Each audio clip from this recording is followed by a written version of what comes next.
Este é o Conversas Cruzadas aqui na TV Com. Estamos ao vivo nesta quarta-feira e o nosso assunto é a retomada, hoje é o Dia da Criança, né? E é a retomada no Congresso Nacional. Tem uma comissão especial, vai discutir o projeto de lei que trata da Lei da Palmada, que pune o pai que agride o filho dentro de casa e, inclusive, no caso de reincidência, o expulsa de dentro do lar. Será que isso é novidade? Acho até que não, né? A própria lei já garante isso, né? Essas crianças, gente. Pois é. Sim, a perda do pátrio poder. O fato principal, no caso de uma agressão, é afastar essa criança do agressor, né? Isso é uma premissa básica, né? Nós temos aqui o Ayrton Prates na Serraria, o Paulo Freitas pelo Twitter, o Cristiano também, que participa aqui conosco. Agora, o papel da escola, né? Porque tem muito pai que acha que a responsabilidade da educação é com a escola. Bom, a escola tem que educar. É isso? Olha, cabe aos pais valores e princípios, tá? As regras básicas de sobrevivência, cabe à escola trabalhar o sentimento de grupo, de sociedade, porque a primeira sociedade é pequena, é a da família. A segunda sociedade ela expande quando ela está ali com várias realidades. Então, a escola tem que se preocupar, sim, com o conteúdo escolar, que faz parte no sistema capitalista, onde se vive por títulos, né? Um dia ele vai fazer o vestibular, mas é importante trabalhar a coletividade, o grupo, o sentimento, o respeito, a tolerância e a polidez. Não transformar as situações, né? A escola não pode ser o bedel daquela criança que está em desenvolvimento, ela tem que ser parceira. E essa parceria não é estar mandando recadinhos para os pais que seu filho fez isso, fez aquilo, né? Que isso acaba sendo uma denúncia. E sim tentar primeiro resolver as questões lá dentro, não ficar jogando responsabilidades. Ah, o aluno fez isso porque ele é um filho mal educado. Não, a educação, a dinâmica familiar, a escola não tem condições de mudar. E cada dinâmica tem que ser estruturada. O que não pode é os defeitos dessa dinâmica ser refletido na escola. Senão fica aquela brincadeira de ping-pong, né, de bate e volta. Então, cada um assume sua responsabilidade, suas competências, a escola enquanto educador em grupo, né, a família enquanto pequeno grupo. Aqui o Ayrton Prates está dizendo o seguinte: deveria se aproveitar para discutir a volta para valer da palmatória nas escolas. Não falei? Tem gente que pensa aqui que, no meu tempo e tal. O Renato só... Mas só em casos extremos e para fins educativos, ele está dizendo aqui, tá? Crime, maus tratos, artigo 136, e tem um projeto agora de 2011 da deputada Cida Borghetti, que ele diz: na condição de estudante, é dever da criança e do adolescente observar os códigos de ética e de conduta da instituição de ensino a que estiver vinculado, assim como respeitar a autoridade intelectual e moral de seus docentes, sujeitando a criança à suspensão no colégio, né? E caso de reincidência, encaminhar a autoridade que seria o juizado da infância e da juventude. Então, é inconcebível esse tipo de atitude. Está sendo repensado nos Estados Americanos do Sul, né, que ainda 20 estados americanos possuem a palmatória na escola. É o setor mais republicano, mais conservador, imagino. É onde a escravidão, né, Lusiânia, aquele pedaço ali para baixo, né? Sim. E a Inglaterra, em 1989, com o advento da Convenção do Estatuto da Criança, né, a Inglaterra também aboliu. Parece-me que está sendo discutido novamente no parlamento inglês a volta da palmatória também.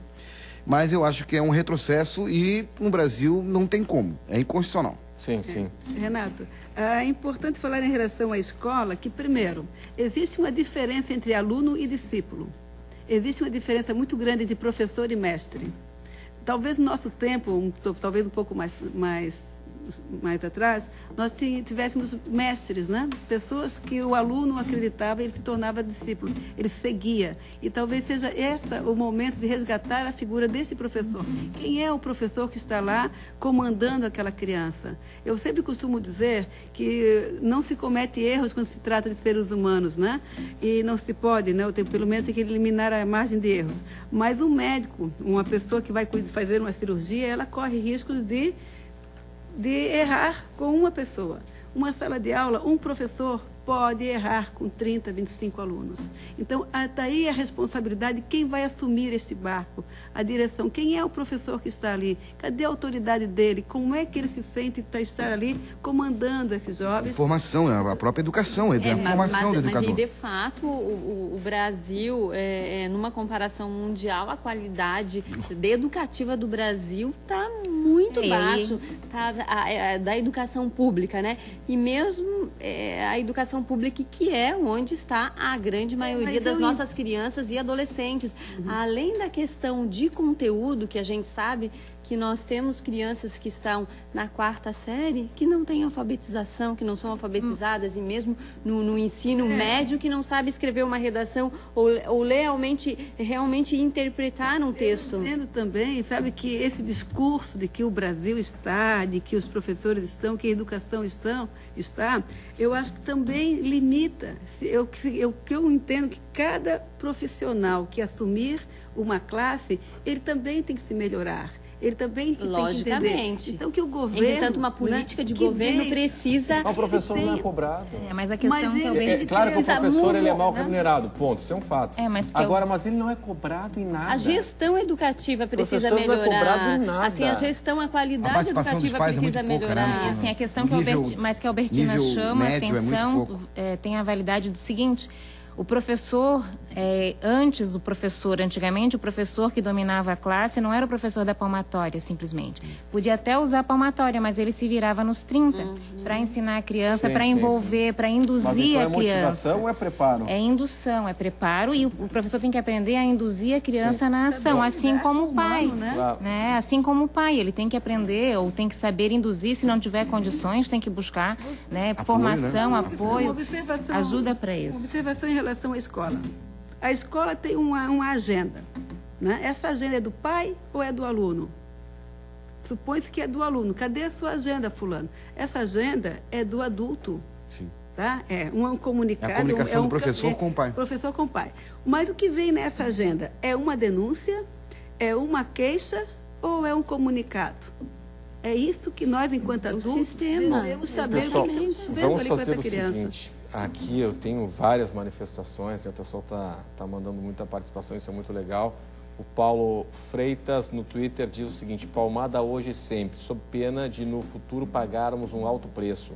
O pátrio poder dos pais está acima da lei da palmada. Tudo é claro, dentro do limite tolerável. Palmada corretiva é educar, sim. O castigo bem aplicado é também aceitável. Bom, o seguinte... A lei não faz distinção entre palmada corretiva e palmada agressiva. Não, caracterizou a lesão corporal, né? O simples pegar no braço de maneira... Mas uma palmada não caracteriza uma lesão corporal. Aí que eu digo assim... Doutora, eu tive caso da Lei Maria da Penha, que na discussão familiar, o marido pegou no braço da mulher e deixou uma equimose. Um vermelhidão, foi condenado. Lesão corporal. O laudo médico legista atestou que houve... de delito ali, deu, né? Deu. Bom, pessoal, é o seguinte, eu tenho outras participações, a gente vai para o intervalo, rápido. E em instantes a gente volta com as perguntas de vocês, ok? Até já.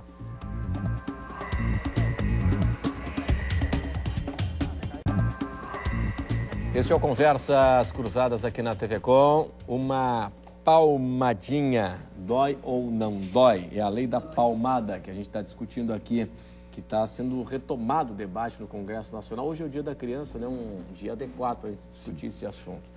O Cristiano, ele diz o seguinte: o judiciário deve ser mais eficaz e eficiente em ações que protejam as crianças e adolescentes. Vítimas de violência doméstica ou abuso sexual.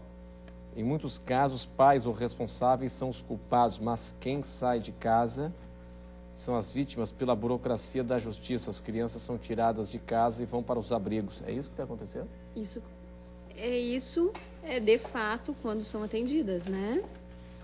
Quando não tem aquela fila de espera, é realmente por falta de uma equipe necessária para dar conta de tanta demanda. E isso eu não falo assim de Florianópolis, não estou falando de Florianópolis, estou falando, digamos assim, da maioria das nossas cidades brasileiras. Aqui na nossa o que eu região. Falo brasileiro é cidade de médio e Veronice, grande porte. O seguinte, você que atua diretamente nesse assunto, aqui na nossa região da Grande Florianópolis, por exemplo, uma criança é vítima de violência. violência sexual, abuso sexual, recebe uma atenção? Tem uma estrutura pública para dar atenção? A estrutura, ela existe. O que acontece é acionado o Conselho Tutelar, esse é o protocolo, o Conselho Tutelar vai fazer uma abordagem na situação, vai então levar a vítima para fazer o IML, para comprovação. Comprovado, é encaminhado para um programa composto por uma assistente social e psicóloga para estar dando o acompanhamento e fazer Secretaria da Justiça, essa né? família. Qual é o nome desse programa? Esse é o Sentinela ou não? Seria um Tá, e aí, Sentinela. como é que está esse programa hoje? Tem fila? Olha, existia uma fila até talvez um mês atrás. Sim. Que foi efetuado um programa para que fosse dado conta dos casos antigos, né? Para ser feita essa verificação. Agora, se todos os casos foram atendidos, aí é um outro assunto, porque, na verdade, uma situação de violação de direitos da criança precisa ser tratado toda a família e por um bom tempo. Aqui estão as psicólogas e sabem que não é um atendimento. Além de encontrar quem é esse violador, que no caso, na grande maioria, são os familiares, ou o pai, ou o vizinho, ou, quer dizer, que aí também entra uma questão judicial, né?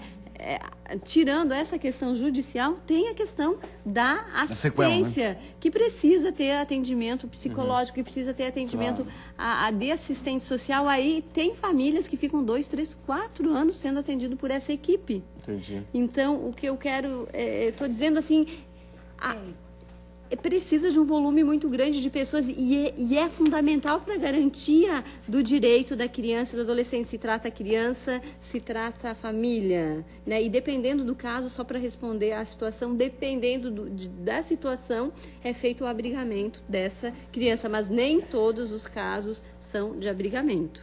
Depende se a mãe é protetiva, enfim. Sim. O coronel da Polícia Militar de Santa Catarina, Silvio Gomes Ribeiro, nos diz o seguinte: atuar nas causas e não somente nos efeitos, mudanças urgentes no Código Penal, na reformulação de leis, na penalização dos jovens, projetos sociais, é o que diz o coronel. Pois é, coronel, nesse aspecto aqui falta tudo, né? Infelizmente falta tudo.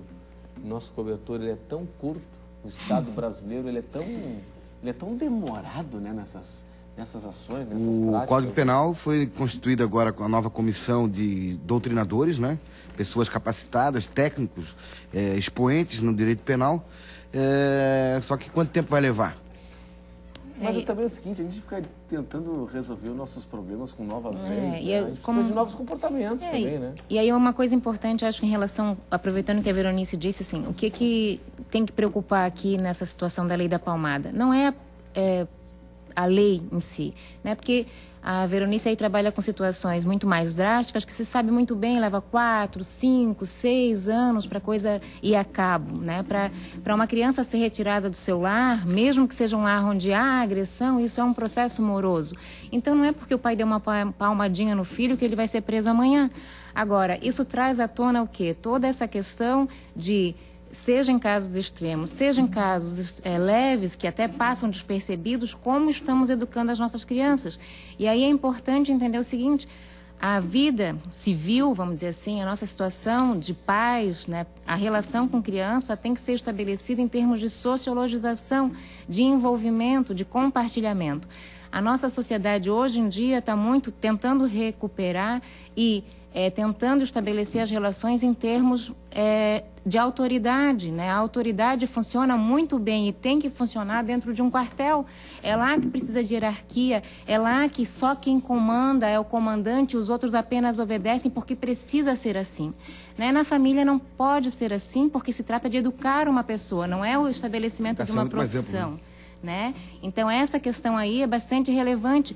Quando se cobra, não, é a escola que tem que mandar no meu filho, ou sou eu que tenho que mandar, não se está mudando a mentalidade, porque ainda se está falando em termos de questão de autoridade, e não é assim nem na escola, nem na família, porque o objetivo é outro, Né? Na escola e na família se trata de criar uma personalidade, desenvolver uma personalidade, lhe dar condições para isso. Não se trata de estabelecer ordem unida, que serve muito bem em espaços militares e que tem que acontecer, porque se não acontecer a coisa degringola, mas é lá, não é dentro da família. Né? E aí os pais querem resolver as coisas de forma fácil, que é o quê?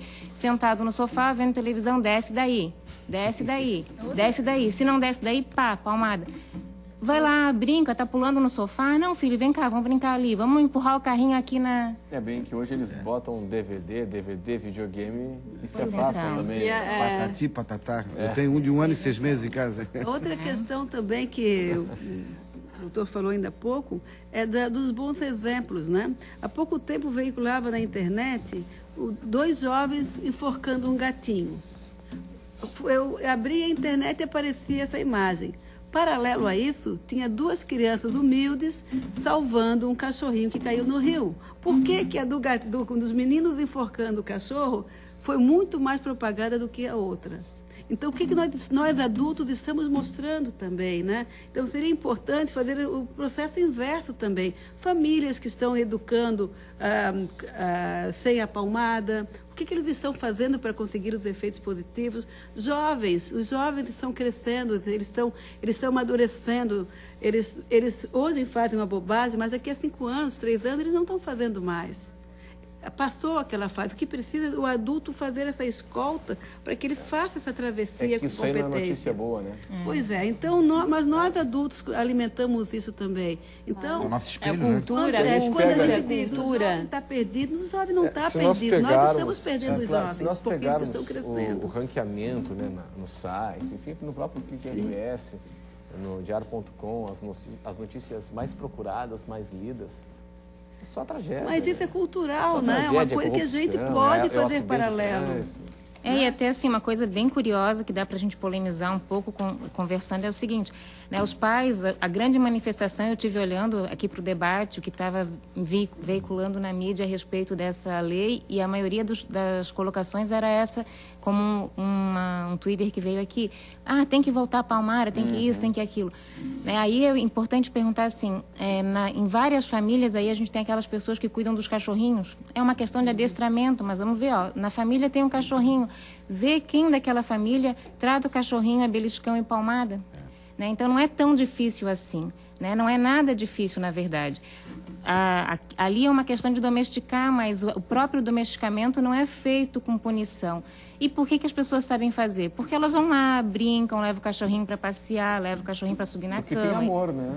Escuta, e por que isso não pode ser com uma criança? Né? Por que com a criança a gente tem que defender a palmada, tem que defender a violência, tem que defender e não só a criança o autoritarismo. Na família e em casa, a criança na escola, rua, na abandonada. Pessoal, exatamente. Muito obrigado pela atenção de todos hoje aqui conosco no Conversas Cruzadas na TV Com. Este programa, ele reprisa nesta quinta-feira ao meio-dia.